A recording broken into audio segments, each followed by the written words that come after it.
Tuberculosis is the silent killer, which is taking away more lives than any other disease or natural disaster has in recent times across the globe. And now, this ancient disease has acquired a contemporary edge. Its synergy with HIV puts the world face to face with a deadly partnership that accounts for nearly 30% of all deaths among people living with HIV/AIDS. Also, inadequate treatment for TB, coupled with the TB-HIV co-infection, is slowly giving way to newer, more potent forms of the disease. That is not just multi-drug resistance or MDR, but even extremely drug resistant. The TB bacillus already infects a shocking 2 billion people globally, more than 1/3 of whom reside in India and Southeast Asia.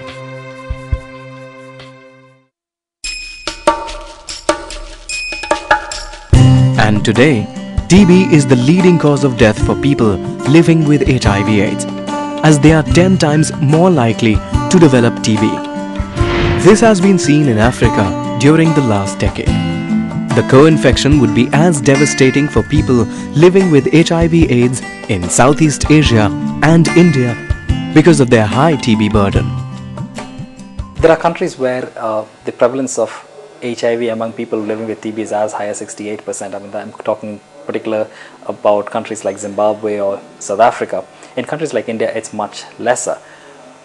However, the risk still remains. People living with HIV have the highest risk for dying of tuberculosis. That in itself is something to focus on and make sure that people living with HIV have TB as one of the components, TB services as one of the components in their care and service basket.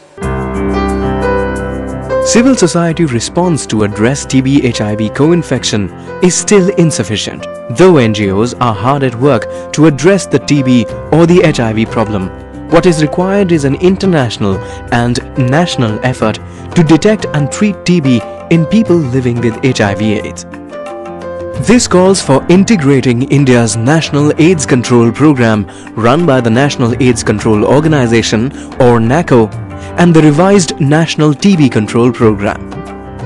This integration visualizes people living with HIV being automatically tested for TB and once tests are positive, being put on directly observed therapy short course or DOTS.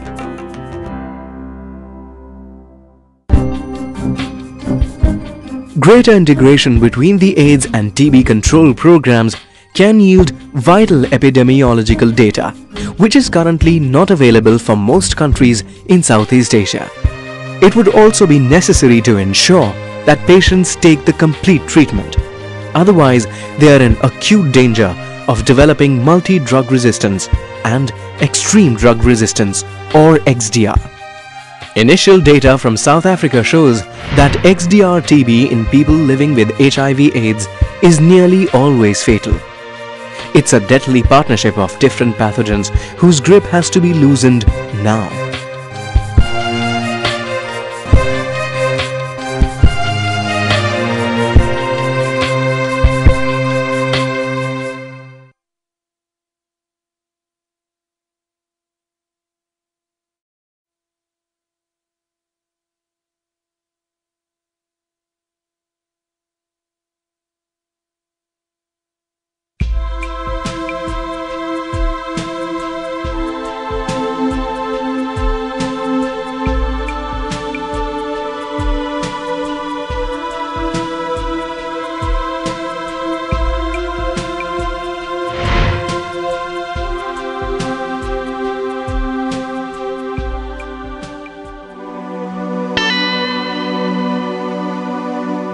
People living with HIV/AIDS can die within weeks of acquiring TB.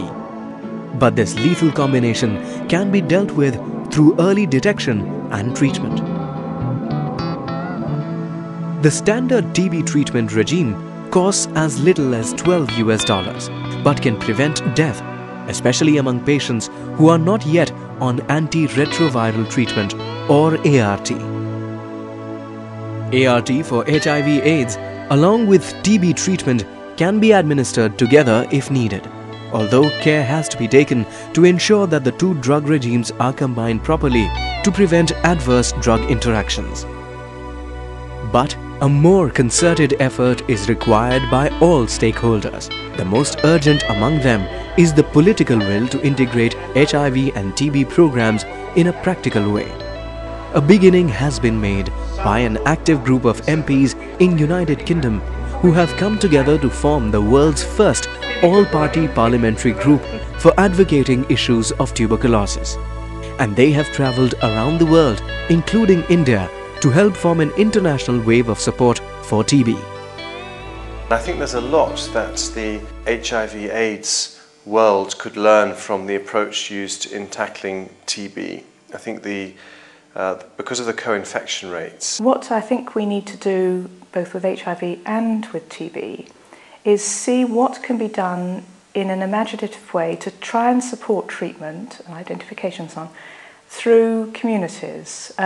What can be done that can be put in place very quickly and easily, building on community structures that are already there, as opposed to having to develop complex Western style health provision, which takes a long time, a lot of money, and a lot of trained personnel to put in place. Solutions will come from a strong national as well as international response. In 2004, 29 of the 41 high-burden countries had national policies on HIV and TB. This needs to be scaled up. India already has 100% coverage for TB treatment under DOTS and is now in the process of implementing a national plan for TB/HIV co-infection. The challenges are many. If the world has to meet the target of cutting deaths due to TB and HIV/AIDS by half by the year 2015, it can no longer ignore this deadly partnership between the two diseases.